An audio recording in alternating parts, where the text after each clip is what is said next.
Welcome to Agehood, the podcast for people who are quietly carrying it all. Aging parents, adult kids, work, and their own next chapter.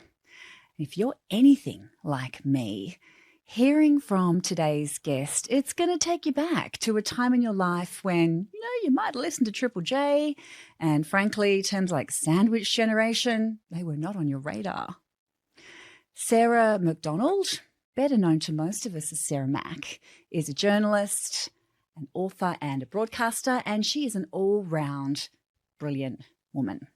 Chances are you've heard Sarah's voice on the ABC, you've read her words in the Sydney Morning Herald, or maybe you've picked up a copy of her book, Holy Cow. Today, Sarah is sharing an intimate story about her dad, a devoted obstetrician who brought countless new lives into the world, whose final months were marked by Parkinson's, by hospital battles, and the need for Sarah to advocate really fiercely for the gentle death that he deserved. And this loss, while deeply painful, it has really helped shape Sarah's perspective on caring, on regret, and on unfinished business. And many of us carry that, right?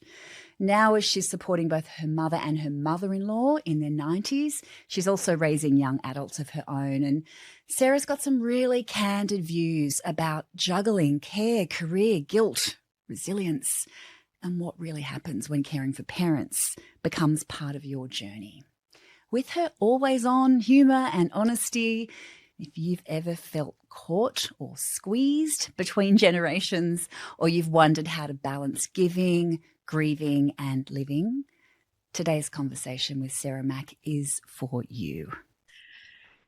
Sarah, you have lived the sandwich generation reality in a couple of different ways. I know that your dad died about 10 years ago when your kids were really little, and I know that your mum and your mum-in-law are in their early 90s now, and I'd really like to understand those two chapters of your life a little bit more. Are you happy to tell us a little bit about your dad? He sounded like an incredible man from what I've read. Yeah, my dad was a beautiful man. He was an obstetrician, and when I was young, I found this a terrible job that he had. It was a disgusting job for a man to do, but he explained to me as a bratty teenager that it was the most wonderful honour to be there at the most incredible moment in a woman's life, where she's truly in her power and giving birth, and new life arrives in the world and never gets boring. That miracle, that beauty, that strength and that power that women have always just greatly impressed him. And so he was a really beautiful, gentle, sweet, loving soul, and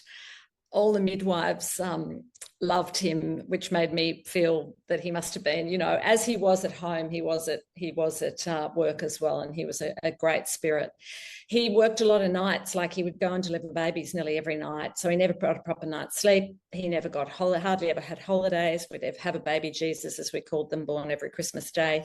I think that contributed to him getting Parkinson's, so he didn't get long after he retired before he started showing symptoms.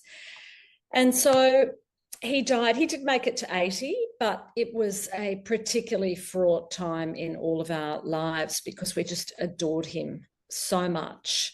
And it was I just felt it was so unfair that he worked so hard for so many people for so long and didn't get to really enjoy retirement for that long. Because that sounds like it was a huge part of your childhood too, like seeing all of that selfless work. And tell me a little bit about those years where your dad was unwell, because your kids would have been quite young. You would have been in the middle of your career, I imagine. How'd you keep that all together and manage? Well, I freelanced a lot of my career, and because I had so many caring duties, we had a lot of stuff going on with one of my children when he was young, and I just couldn't work full time. And I'd done a bit of writing as well, and it was in the days when writing made a bit of money, so I'd done quite well on Holy Cow. So I did take a few years. Great book, by the way. Love that one. Old now, as old as my children. It came out with the first child basically a month before. But I'd kind of been freelancing, and so I was lucky that I could do that kind of work, really. And then I'd go in and out of full-time work with my parents. But because, I mean, I'm one of 4 children, but because I was the one doing that sort of work and I was the one in Sydney, I did a lot of the and still do a lot of the caring for the parents because of that. So it has, I think, impacted on my career. There's no way you could say otherwise. And I do just find it so hard to do everything and do everything well. And I'm not a perfectionist. I am not one of those women who's a perfectionist by any means. But it just pulls you. It's the stress of being pulled in so many different directions at once, feeling like you're not doing anything properly. Or if you're trying to do stuff well, just feeling that tense stretch of your days and there's not enough hours in them. Yeah, and there's just not anything left over, is there, at the end of those days? I think you'd never feel like you're doing quite a good enough job, and there's never much left in the tank. Yeah. Much else. And then there's, you know, you kind of get by the end of the day, you make it. I've realized, you know, you kind of resort to a glass of wine or chocolate. And so you're not looking after yourself. And there's been a lot of times that I haven't done that as well. And you know, like my dad didn't. Oh, do we learn the lessons? Yeah. You know, do we learn the lessons? I kind of have always vowed I'm not going to be like my dad. I'm not going to work that hard. But I have worked really hard. And so it's something really I'm thinking about a lot at the moment, about how we balance everything, because while they always say put the oxygen mask on yourself first, it's just like, yeah, but oxygen's the minimal. Of course we do that, but then we don't do everything else. We don't look after ourselves around that. And it's really hard to. Especially in our 50s, right? Because all the other health stuff starts to creep in, and yeah, it's a tough chapter. Any young people looking at this, everything that you've done when you're young catches up on you. He was a real advocate for natural birth, for gentle birth, and that was really fascinating to me. Sorry, did that mess up? I've read a little bit about your dad and how he was very much an early advocate for gentle births, you know, and that was certainly something I was really interested in when I was having my kids. And I wonder, what was your experience of the last months, weeks, days of his life, given that he was such an advocate for kind of a gentle, supported entry into the world? Did he get a gentle, supported experience at the end of his life? Not in the way that I think he deserved. Yeah, he was one of the first people to use what was the Lamar's method, where you put the baby on the chest, you turn the lights down low, not doing the stirrups and the stitches and all that sort of stuff. I think towards the end, he was very much an advocate of, he didn't want to go to hospital in the end. And he'd had a fall and he'd had a bleed on his brain. Because he'd had the Parkinson's, he'd had the fall, and he didn't like going to doctors. He didn't like going to hospitals. It's classic doctor, right? But I think he knew too much as well, and he knew what happened in hospitals towards the end. And while I can't fault the hospital does what a hospital's meant to do. But they don't, you know, they don't want to let go. And there was a bit of a comedy of errors. His doctor was this lovely Parkinson's doctor, but he went to overseas to be with Michael J. Fox, actually, at a conference he was doing. So he wasn't there when Dad wasn't responding to the operation. So there was a lot of things that happened, and I had to really be the advocate there for Dad, because I knew what Dad wanted. He went into the operation clutching his advanced care directive to his chest. He was very clear in that, what he wanted, and he was holding on to it when he went in. But, you know, it's never as simple. It's always complicated. All these things happen, and you've just got to kind of always come back. And what I always came back to is, what would Dad want? Dad was the priority. Yeah. What would my dad want in this situation? But look, I mean, to be honest, and I haven't really ever talked about this, but I've probably got a bit of trauma around it. It was pretty traumatic. Have you? Yeah. Yeah. Yeah. Yeah, it was pretty traumatic. Yeah. I understand that. I can hear it. Yeah. There's a whole lot of research around the fact that doctors die differently because they understand sometimes what the reality is at the very end stage of life. And I think just you talking about your dad wanted to be at home, that's what 90% of people want, but it's What's just the all percent that too get it? common. Yeah. Well, apparently, the research says that 90% of us would want to be cared for at home. 70% of us would want to die at home. If with the right support, less than 5% of people do. Yeah. Yeah. And I don't think there's a magic wand that can be waved to say we're all going to have these wonderful, gentle home deaths. But I think the thing that we can do by talking about and planning for this life stage more is reduce the time that people spend in hospital where Mm. they don't need to be there. It's unplanned, unwanted, it's low value care. How do we recognize that and actually get that care into people's homes where they're in love and familiarity and comfort and they're because time's the most precious thing, Mm. in that life chapter. So that's very much what we're about. How do we understand what's important to people, and then really work together to make that more possible? Mm. Yeah, and we didn't know with him. We didn't know he'd had a bleed on the brain. They said we'll do an Yeah, operation. We'll relieve that pressure. We thought he'd come back from that, but his brain just didn't adapt afterwards. And so they don't know. You don't know, and often they don't know what's going to happen. But in the end, and there was a couple of days it was pretty awful, and I was like, "This is this is not good, guys.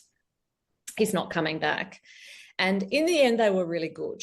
But it took a couple of days of me having to be his real advocate and fight for him.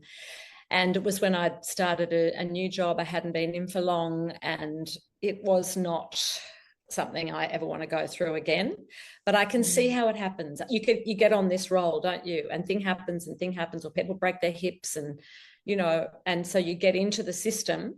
And yeah, while I think most people in the system are so good and so professional and so wonderful, but here's a tip. One of the nurses said to me, she said, look for the person who you think gets it in the care staff, who you can connect with, who gets you and who gets it and gets what you think you want and is showing those signs, and talk to them. go for them. Yeah. Yeah, because Mm.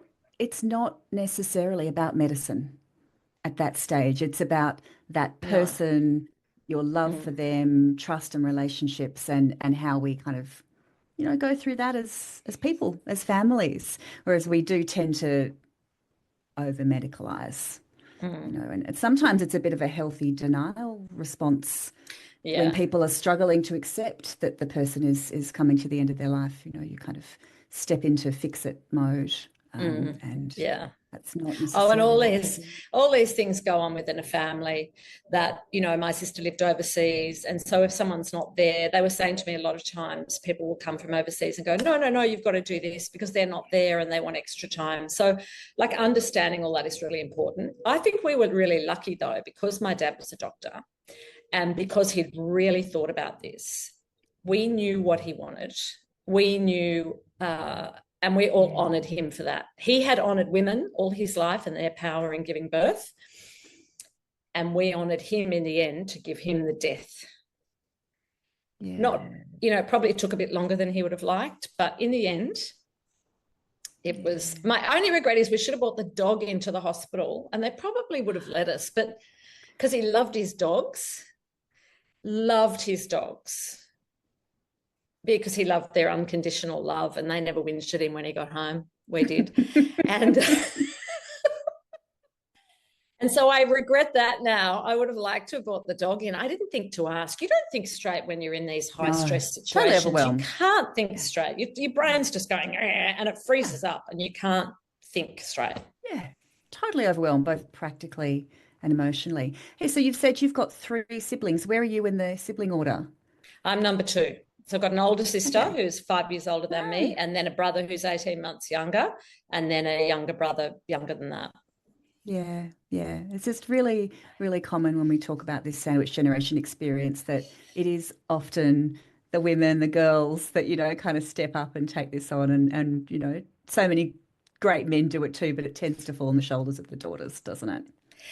It does. And it's about geographical necessity, but it's also, I think, Yeah. about women often feel this is what they do. But you know what? Can I tell you a good story? Yes, please. My husband is one of three sons. He is like the main carer for his mum, who is older than my mum. And he is extraordinary. Like I think, does this probably with a lot less whinging than me. He kind of feels that it's his duty on earth to be of service. And he's kinder about it, I think. He gets less frustrated than me. He'll come home at night and cook for his mum after working a 15-hour day. When I did go back to work and I was doing the evening show on radio, that's when he would, he was cooking dinner every night for the kids because I was working 4 nights a week. He's amazing. I think that when there's 3 sons, they just have to step up. And I think that his family, it's, one's overseas, so that doesn't help as well, and one's out of Sydney. So it's like, he takes his mum to doctors every week. He's amazing. Yeah. So tell me a little bit about where life's at for you now. So you've got your mum and your mum-in-law in the early 90s, did you say? Yeah. Yeah, and early your to kids are mid-90s. in there. Okay, wow. Kids are so kids are 19, 21. So they've now, it's really amazing because my daughter's just got her first job. So she's just finished university. She started her first job this week. Off she goes. I was looking at a photo of her in her little checked school uniform. She went off to work on her first day, a little checked skirt, the grandma fashion that they're also into at this age. And so they're now young adults, but of course still living at home because they can't afford to move out in this day and age. Mm-hmm. And my daughter does go and see them. If I say, come on, off, you've got to go and see one of the nannies, she will go off and step up. And they used to take my mum to the hairdresser a lot when she was still going, when they didn't have to go to uni or they're on holidays and stuff like that. So they do help me out now. Not as much as I'd like, but well, that's the eternal problem. But they also still need you, don't they? Even though they're like 19, 20, 21. I know my kids are roughly that age, and they need you, but they need you in different ways. And so you're kind of, again, with those competing care priorities, this is the kind of squeeze that I think is really common and really not talked about very much. Yeah, I think that's true. They want you in a different way. They need you in a different way. And I feel, it's so weird. I feel I've really neglected them over the last few years a lot. And I don't know, my husband really stepped up when they were early teenagers because I was working more and then started working nights. But you have that guilt, don't you? Are you there for everybody as much as they need? But I also think it's been good for them to kind of learn those. A lot of people worry about this generation that they're too mollycoddled, they're too helicopter. I'm certainly not a helicopter parent at all. Me neither. I think it's part of the healthy letting go too, that is part of growing independent young humans. Even the ones that are living at home, of course, they've still got to grow their independence. But I think the cost of living, everyone is staying at home longer for all the obvious necessary reasons, but it means that those kind of generational pulls and different requirements of us women at this age, that they're just so real. Yeah. And we've got a niece and a nephew who've just arrived from America, so you got a full house. Yeah, they've moved here for a while. I'm really interested in your view on this issue, given your work, and how many issues in the public interest, important societal stuff that you've unpicked as a journalist, in a really wise and empathetic way too. I think that's always been a big part of your style. And this caring role as our population ages, it's something that we're just not talking about openly as a society. It's happening behind closed doors. It's starting to feel like a little bit of a crisis unfolding in plain sight when we look at the size of that demographic shift and that 5-fold increase in the number of people that are going to reach a very ripe age of 85 just within 5 or 6 years in our country. Like that's going to mean huge things for almost every family and community. What Mm. do you think? What kinds of conversations do you think we need to start having more publicly about this life chapter? I think we've got to really start thinking about it because it's so interesting. It's like the death conversation. We don't want to think about it. We don't want to think about it. And everybody said, I mean, I cannot tell you how many older people have said to me, oh, just don't worry about me. Put me in the corner with a pile of chocolates. I mean, I say that myself. But it is, I mean, my mum, I'm in the process of moving my mum from an independent living facility to an aged care unit. So Are that's you? also going on at the moment. Yeah, That's a while I'm having tough ankle transition. surgery. Yeah. And the unit she's in, there's a massive long waiting list of people that want her. So I've got to sell all the furniture and all this sort of stuff that I'm in the process of doing. So I've got all these aged care centres I've noticed being built around me. Like you can see this happening just physically, even if you don't want to think about it. It's the big new money spinner in a regional town we love to go to that we just went to after Easter. There's a big aged care centre being built. There's another one up the road. You get a free boat with your with your aged care living. I mean, they're sort of like the 55s plus, which I'm now in that age group. I'm like, oh my God, what? I go to a retirement village now? I mean, in a way, I'm kind of attracted to it.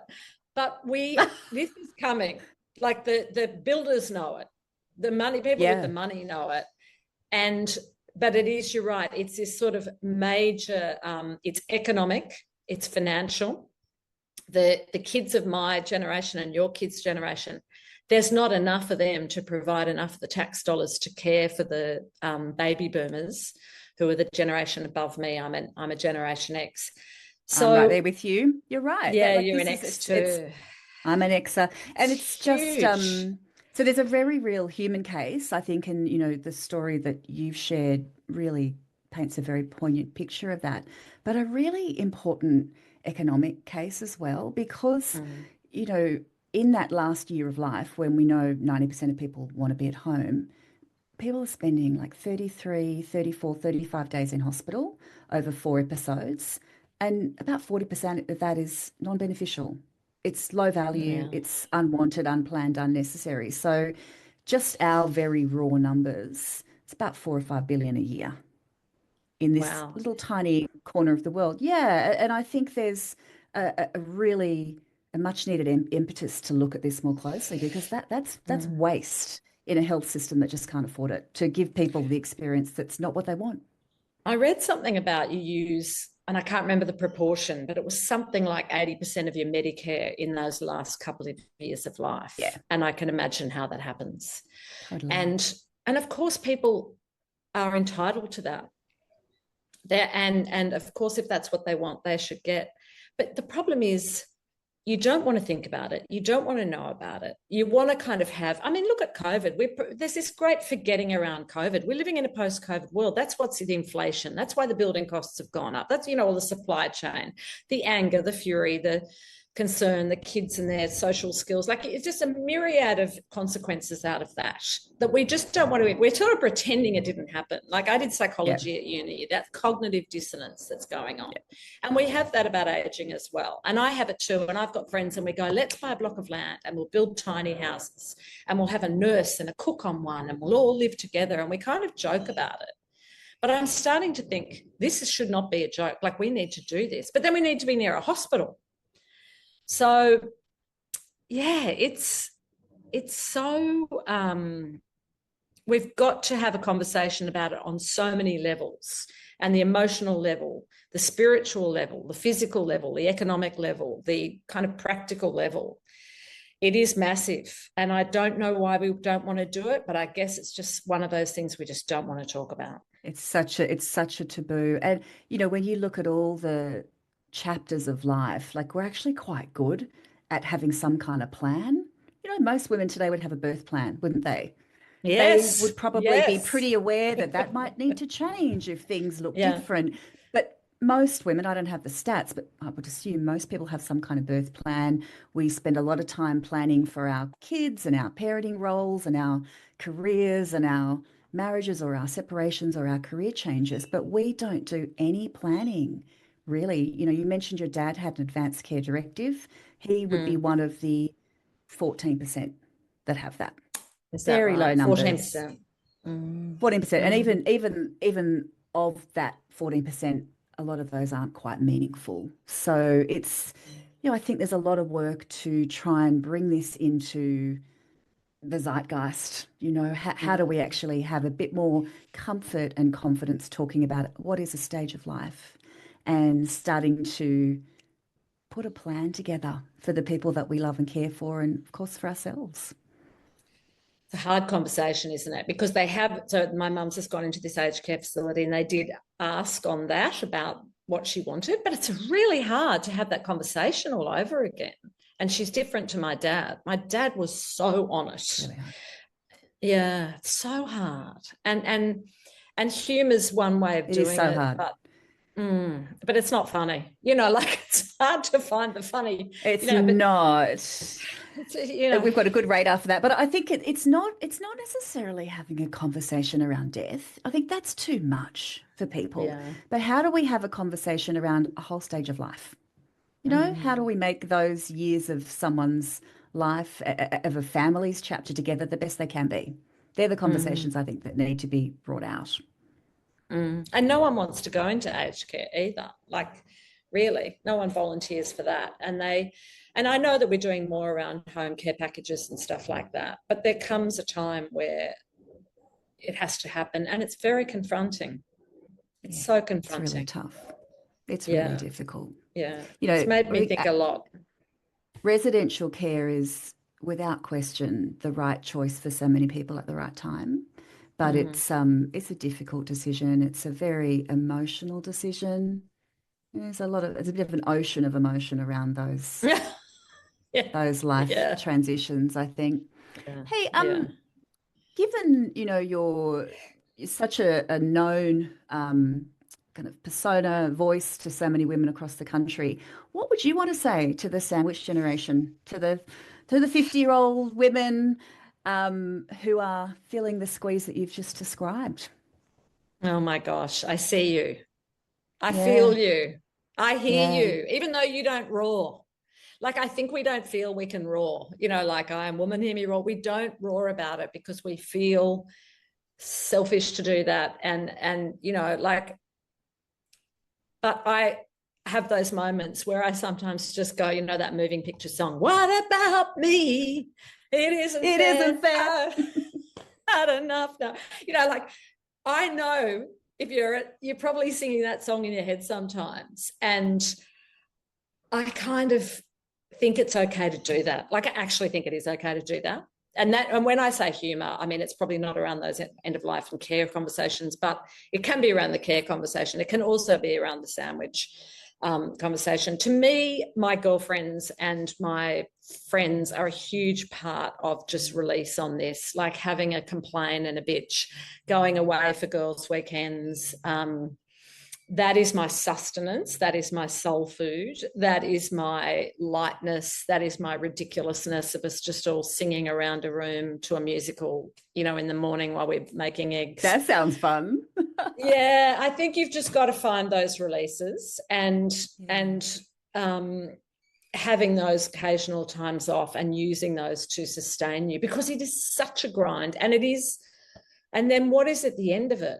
If it's about your parents, what's the end of it? Loss. You know, if it's about so it's not like you celebrate the end of that time. But I think it's also so interesting because, you know, we would love to, there was a few times we got offered jobs overseas or interstate. I mean, take them. Couldn't take them. You know, I would love to go and just live overseas for a year. We can't do that. I'd love to drive around Australia.